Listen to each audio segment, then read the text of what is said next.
Hi, welcome to Making Light. I'm Julie Hirt. And I'm Kate Foggo. And we are here to talk about different ways we as light workers help make light. Either have fun, I don't know. We'll play along with that as we go. So today we thought we would talk about, I will let you introduce the topic, Kate. Okay. Full transparency, right? I know nothing, well, very little. Doesn't stop me being opinionated about it. There's some absolutely fascinated, and I'm just think I'm going to get the names right. So I know that you will particularly be talking about Oprah Winfrey's conversation with Meghan Markle, and what is his title? Is he still a prince? Prince okay. And Duke of Sussex. Yes. She's still Duchess of Sussex too. I know. Yeah. Prince Harry. So I have to say that, I mean, there is a bit of me that I love gossip and stuff like that, and my husband would say TV for the lowest common denominator, and frankly that is me, but I don't get to watch stuff like this. I watched a tiny bit of it, so I am absolutely fascinated. I will apologize in advance for my total ignorance, but I think me playing a stooge to this will actually make it a much more interesting interview, because I'll have to stop you and you'll have to explain the really obvious stuff, because there will of course be listeners out there that have no idea what we're talking about. Could be, yeah. So, I'm not finding a lot of people that really want to talk about it outside of the press, and I don't want to hear what the press, I mean, I do, but I don't care because I have a different take, maybe. I don't know. Yeah. Okay. So I'll just start. So just start and say? I know, I'm just worried. Are there any legal implications to this that we need to worry about? Maybe. Okay, we'll deal with them if they come. So I did watch it live on Sunday night here in the United States. Oh, was it live? I didn't realize it was live. Well, no. Oh, sorry. No, she taped it 2 weeks prior. But I mean, the live broadcast, I didn't stream it, if you will. And I am a big Oprah Winfrey fan. She has helped me considerably through the decades, variety level. So I thought it was very interesting that she was chosen to do this interview with them. And I also felt like she might come at it from a less salacious aspect and more of a asking a good questions why standpoint. I do think she's a really, really good interviewer. Anyway, so there was that. My biggest takeaway of it, and this was the part that I just find fascinating, is in listening to the two of them. Well, okay, first of all, I also have to say my brother-in-law is English from a higher socioeconomic perspective. And so there are things that he does. Like upper class. Yeah. And he upper class. And there are mannerisms and traditions and the way he talks. There are things that I have learned enough from him in the 30-some years I've known him that I can see reflected in how the Windsors also. So what you're saying is your sister married into royalty? No, well, I don't think he's royalty. There's some distant relation to the Queen, but I don't know what all that means. So I don't know. Okay. She married into privilege. Should we say that then? Yeah, possibly. Yeah. A lot of money. Okay. So I don't know what privilege. Yes, but yes. I mean, yes. I missed that whispered bit. What was that? It's probably important. I don't know if there's a lot of money, but it's not about money, darling. Okay. Just the fact that you so just she knows nothing about these things, but I pick it up, you know. Okay. Yeah. Okay. Yeah. So here's the other full transparency is I've watched every season of The Crown and find it absolutely fascinating, realizing that it's a work of fiction. However, any work of fiction is grounded somehow in some kind of reality, and there you can extrapolate from that what you will. Okay. Ta-da. Okay.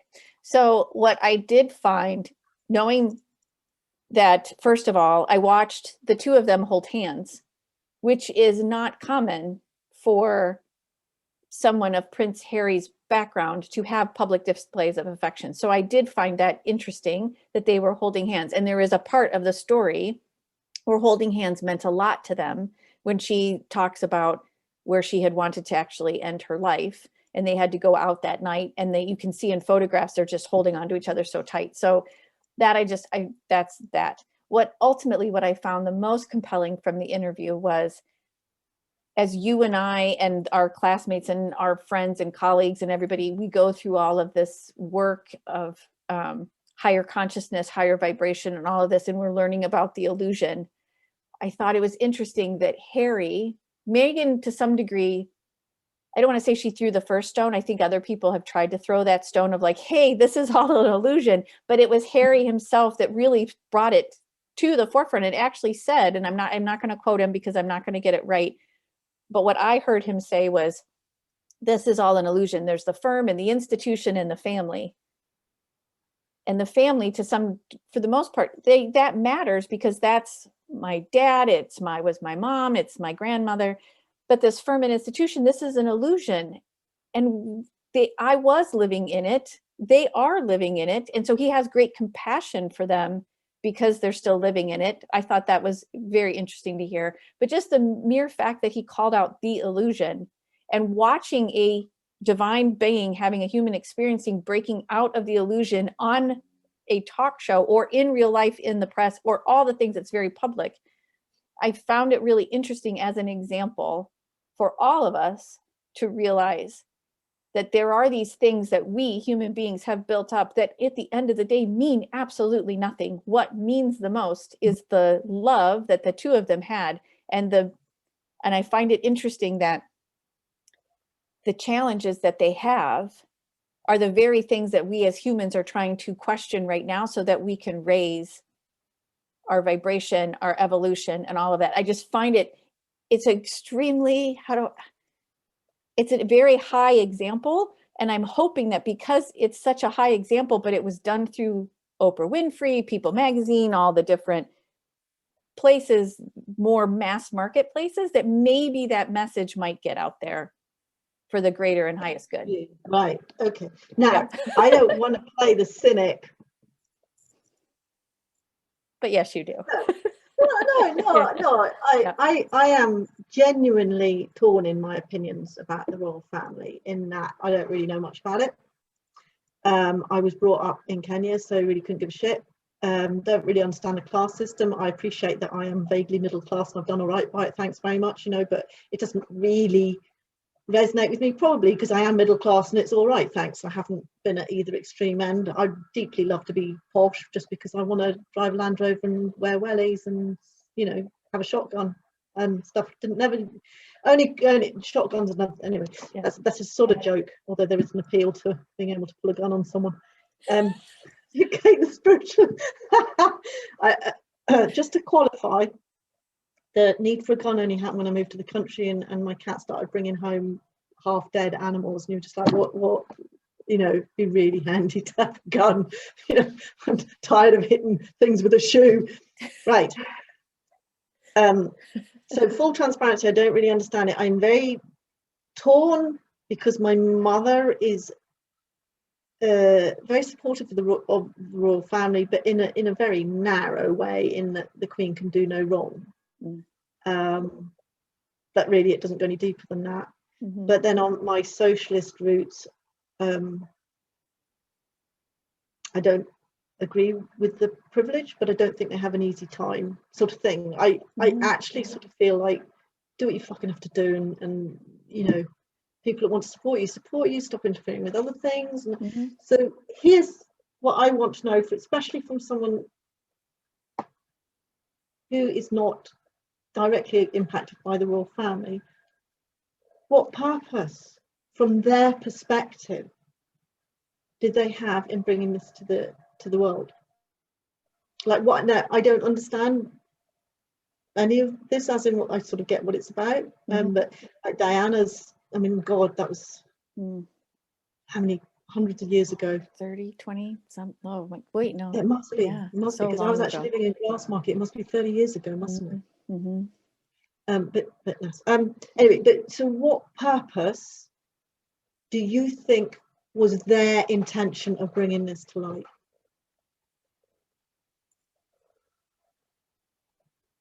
That is a good question, and it's hard to answer, right? Because I am not in their shoes by any means. My thought in it, in watching it, was the ability for them to share their side of the story in a world that hadn't let that come to light. The way that I understand it after watching the interview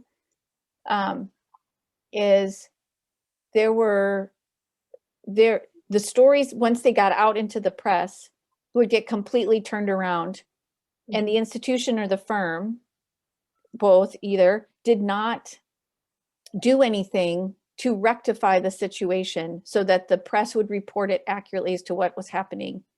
And when you say what was happening, you mean their desire to leave the royal family and leave their lives in it? Because I don't watch news, so this is why I'm a bit There's that lazy. aspect, but there were things building up to it. And then because a huge part of the reason why they asked to step away from their senior family duties, and they're very clear about senior family duties, the reason why they asked was because leading up to that, Meghan was going through, and I think to some degree maybe Harry was going through a mental health crisis and needed help. And the reason why that was happening was because one reason why, and they showed various examples in the press of Kate Middleton and Meghan Markle side by side, like say they wore the same dress.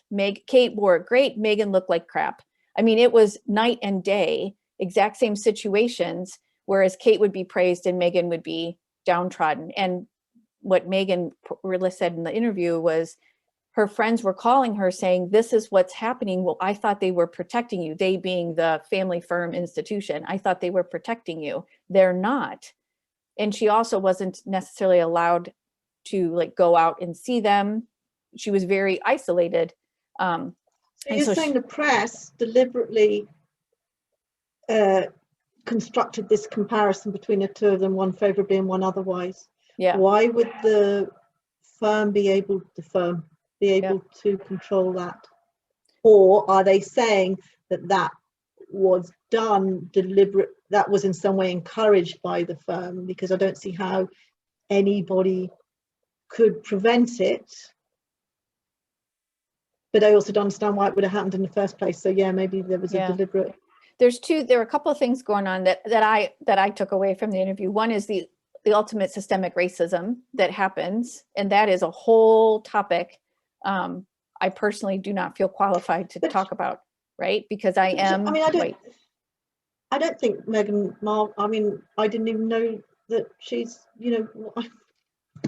she's a list, I want to say white celebrity. She's not a white celebrity. She's not someone who stands out as a different race to me in any way, shape or form. And maybe maybe I'm showing my own ignorance there. Yeah. Is like I can't see how they would, if they were going to object, how they would object about her, if you know what I mean, given that she's. Yeah, well, she is American, one, so I don't know if that had anything to do with it. Okay, so it's not just race, it's not just. It may also be American, the fact that she's not royal, she's not of the royal, thing. I mean, they did say Kate Middleton was a commoner, I believe, and that was a thing back then. But Meghan's mother is African American, and her father is white, and so so when the two of them got together, that was a thing in the press. But whatever. I don't. This doesn't. Ugh, I hate. I don't. It's amazing to me when you start to peel back the onion of systemic racism, how deep it goes, and it's just it's so incredibly painful. I wonder if racism is the right word, because I suppose when we talk about racism, is that just, or is it xenophobia? Do you know what I mean? Like let's just take colour out of it for example. If you're saying it's because she's American, not because she's Black American, but because she's a white American, is that still racism? And then I get a bit confused there. Are we talking about different cultures, or are we talking about different colour of skin, or are we just talking about people that are different? Ultimately, it's the larger idea. Class. Well, caste too, absolutely. Yeah, you say caste, I say caste, but ultimately it's all it's not all the same, but they're all those elements are there. Mm-hmm. And so Prejudice. What'd you say? Prejudice. Yes. Just because somebody's different than you, therefore not. And so they showed all of these different press things, and ultimately Meghan wasn't being protected. Oh, as you were asking why the press. So Harry described it as the press and the family firm institution have a symbiotic relationship. One doesn't really exist without the other. And so fair enough. I can see that. Yeah. And so it just becomes, so you're allowed to talk about this and we'll let you talk about that, but then we would like you to do it this way. And I can see that might be the case. Yeah. And so because the press wouldn't correct anything like where they did with other family members, they weren't being protected. And then the whole thing about a whole other thing came about as far as security for Archie in particular was another reason why they asked to step away and now even break even further, because they were not to have. So it wasn't. So what? See, I'm just an old empath, really, aren't I? Because I sort of like, this part of me goes, God's sake, she's got her own career. She's a successful actress. Fuck knows what he does, but I'm sure he's successful with or without the royal family. He's always going to be okay. He's got all that privilege. He's got that background. Whatever. I get that it's pretty tough to step away, and I get that it's in a difficult situation. But basically, he's got as much opportunities in life as the rest of us, sort of thing. But as soon as you said mental health and that their stepping away was not I don't want to be part of the royal family, I just want to live my own life, man, but still give me the money, but was actually because they didn't feel able to, then suddenly I actually got goosebumps when you said that. And the fact and that's just because I'm a human being, and the thought of somebody being forced to do anything they don't want to do, in spite of the little nitpick inside me, and go, well, you sort of knew what you were getting into, darling. There is that little bit of you that goes, you must have seen this coming. Well, there's a little bit different aspect to that. So they still want to fulfill their duties and serve the Queen. Absolutely. They made that very clear. In my opinion, they made that very clear. Serve the Queen, that's interesting, not serve the country. Well, it's about the crown, right? It's about the crown. In the crown, there is a moment where when Elizabeth takes the crown, somebody says to her, and I believe it's her mother, and again, I'm not going to get the quote right or anything, but the mother counsels her, somebody counsels her and says, there's you and there's the crown, and everything now is about the crown. So the Queen, the crown, tied to that type of thing. So that's where I mean, they ultimately, they still want to fulfill, they want to do those duties. They were asking for help. They were asking for help in a number of different fronts. They were asking for help to refute what was being said in the press that wasn't true, as they would with anyone else. They were asking for mental health help. They went to a number of people within the institution to ask for mental health help and were denied because it wouldn't look good to the family. But they don't have the option to ring a doctor directly. No. They went to HR within the institution, and there's HR within. Who knew that? They were denied. And they were denied. Oh my God. And so things begin, so they start to spiral. The other thing is that when they asked to take the step back from the senior duties and move to Canada, they were given security, detail, and all of the things, because by then Archie had been born as well. As the pandemic was looming, the institution said, we are no longer going to provide security for you. You're going to have to do it on your own. And we're not going to give Archie a title, which therefore means he also won't get security. And the British press and or Canadian press had broadcasted, if you will, where exactly they were living in Canada. So they were no longer safe. Yep. Well, I might be being really naive, okay? Just why would anybody want to put them in danger? Why would okay, whatever happened about why they're stepping away and that, and I can see from both sides if they genuinely wanted to, I thought it was just like, oh, I can't be, I want to live my own life, man, and okay, we let's say they have genuine reasons for wanting to step away, because that's the other bit I think a lot of people are thinking is like, if you wanted to step away, what are you doing talking about it on television?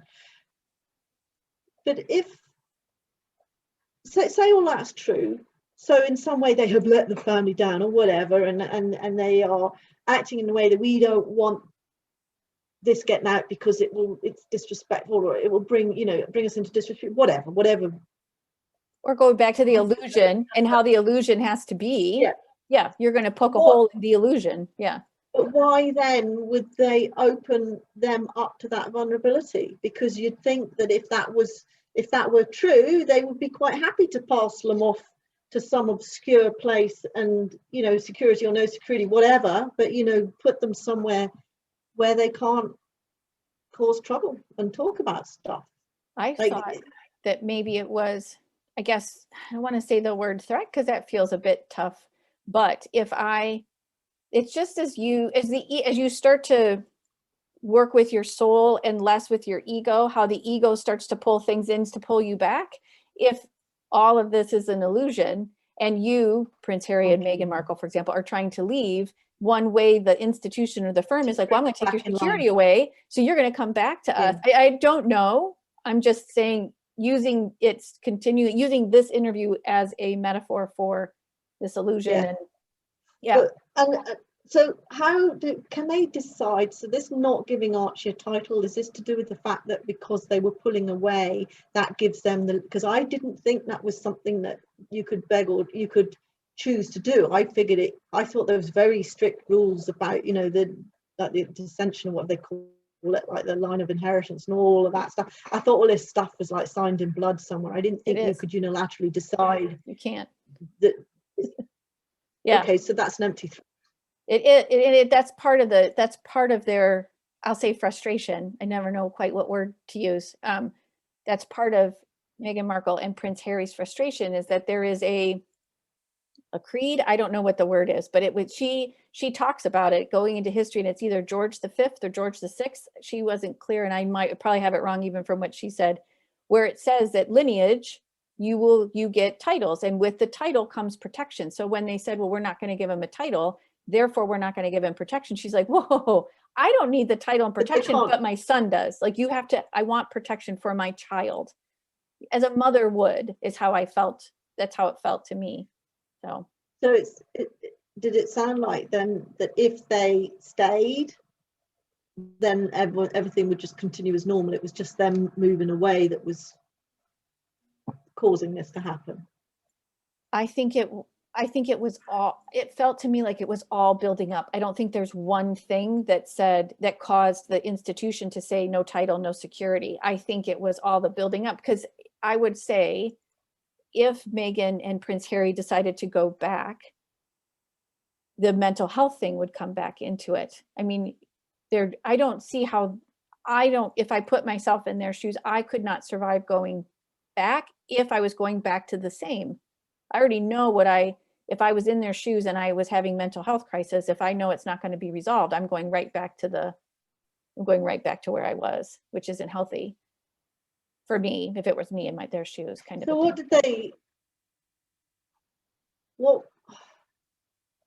what was the sort of end result?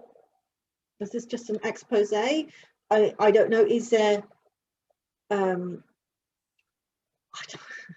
task force who then goes in and investigates to see if it's true or not? Do they not have access to their own lawyers and stuff to seek for legal? That's the bit I don't understand. It's they have enough privilege to sort this out themselves? That's a very good question, and that actually didn't come up, and I didn't even think of that. The way that they left it, I just hit the window. The way that they left it was, they are actually, he in particular, I think, is closer to his grandmother than he's ever been. He talks to her more frequently every week than he ever has, and is enjoying. And this is the Queen, right? This is the Queen. Yes. Yeah. Yes. So again, I guess for me, if I think of it in terms of the illusion and this breaking away and it's shifting energies and traditions and how things are, this could be a force for good. If the institution and the firm had actually embraced the changes, even back with Diana, Princess Diana, and now embrace these changes, we could have been in a different place, clearly, and I think some other energies would have shifted that way.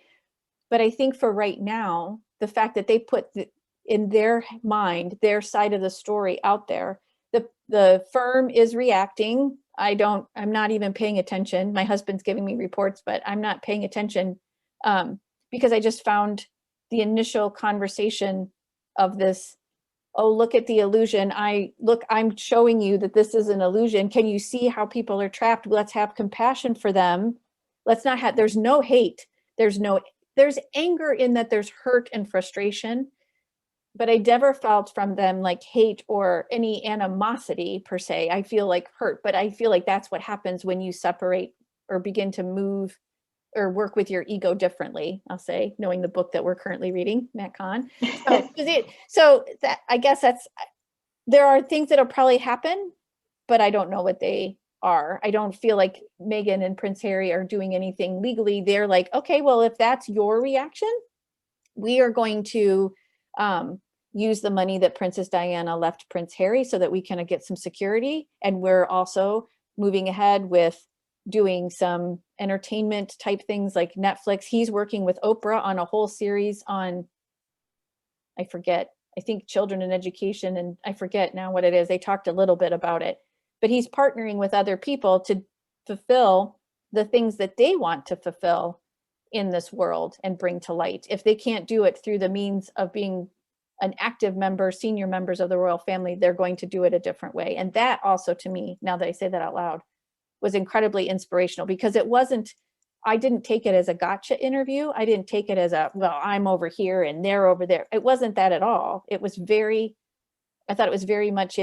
particularly since we're going through all these things with our own development and therefore sharing it with everybody watching this, that I just felt it was a really interesting example. If anyone else took it that way, if everybody else took it as a celebrity, Kim Kardashian, Kanye West kind of thing, then I think the point was missed. I think there's a bigger point at play. I don't know, people are going to think what people are going to think, aren't they? Right, and that's interesting. But I mean, you've actually opened my eyes a bit, because there's a bit of me that's desperate to watch it, because on the other hand, that Gary would just make fun of me, and I would probably, there is a very cynical streak in me that goes, for fuck's sake, what do you want? You got the money, you knew what you were buying into, and that does not excuse any of the behaviors. But a few things come to mind though. Try and organize my thoughts. First of all, this thing about the illusion, that's really interesting, because it's actually not that long ago, which makes me realize that my spiritual journey, I'm still in baby steps. I remember probably be a couple of years before I left work, my friend Andy had oh god, it was a massive book. What was it called? Humanoids of human Homo sapiens, is that it? It was on audio book. The audio book felt like this big, just conceptually it was enormous, and he was raving about it, and then someone else read it, and I'll be honest, it was just far too highbrow for me, and partly because it was audio book, and I need, if something like that, Matt Kahn, I would never be able to read that. I'd never be able to listen to that, because it's too wordy for me. I like to think I'm clever, but I'm not really that literate. It's like I need to see it written down. But the Homo sapiens, and that was the sort of beginning of all of that, was about the illusion of the banking system, that our entire world, and that was the first time anybody had actually, or the first time I had heard that and thought, I think the closest I got to that before was somebody talking about the system of money. Like it just hadn't come into my consciousness that there was something in place here that was more than just money. Money was just money. I never considered the fact that it only works because it's a massive agreement. And this is the thing, it's all about agreement, isn't it? That everybody has agreed. So that's very interesting, because you've actually reminded me that actually I've come a very long way, because 2-3 years ago, or maybe, I didn't even see that. Like, you just take these systems for granted because they're there. It never occurs to you that they are only in existence because people abide by them. It's just anyway. So that was the one thing. What was the other thing? Very interested in the firm and the institution, because to me the royal family institution is the Queen, Prince Charles, but I don't know if you've ever seen the sort of political, what's it called now? They used to call it like Yes Prime Minister or Yes Minister, and then it's Yes Prime. And it's a satirical comedy about politics and all that. And it's all a sort of play, and I'm sure it does happen in politics. It's like you are defending a political ideal that isn't necessarily about individuals, and you realise that the whole mechanism of politics is almost a machine in itself, over and above the individual parts of it. And is that what we're saying, so is there like a group of people who say what is right and what is wrong? This is bigger. Is there like a society of people that tell the Queen and Prince Charles how they can and can't act? Or is it simply the Queen, having learned from her Queen Mother, this is the way we do it, and that's just the way it is, and you just suck it up? Or is it a group of other people, or is there a board of people? What is this? It's yes to all of it. It is the way. So it was interesting to me too, also thinking in terms of language and how people use words, and words can limit, or you have to, very careful with words. What I found really interesting was Prince Harry was very careful to say the family, the firm, or the institution. They are all, and Oprah even asks some clarifying questions, they are all intertwined. So what does a firm? So family is not mummy, granny, daddy. There's the family, the institution of the crown and of the royal family, in it of itself, with the symbolism and the representation, that this is how I understand it. And this part they didn't quite clarify, but this is how I understood it. And then the firm includes all of the people employed by the institution to make sure that the institution, and to some degree the family, functions per the laws, almost like a civil service. Absolutely. And that's why they have HR. They have human resources within the firm, because there are, press secretaries, there are diplomats, there are, ladies in waiting, there are butlers, there are, I don't know, I couldn't even begin to understand how big the firm is. But they have true human created organizations within the firm to manage the institution, but it's all intertwined. And so because of all of that, the way I understood Harry to say it was that the family is within it and becomes insulated by it. So the information that comes into the family is carefully regarded or scrutinized. You could even say, this is how I understand it again. Censored. Potentially censored, yes.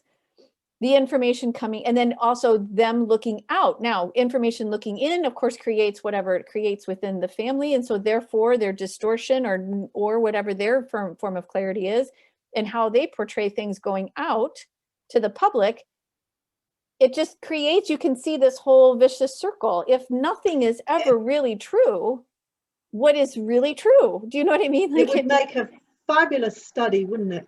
Yes. Yes. Because that was something else that occurred to me as I was sort of saying to Gary, what the fuck's going on? He's going, oh, I don't know, bloody idiots.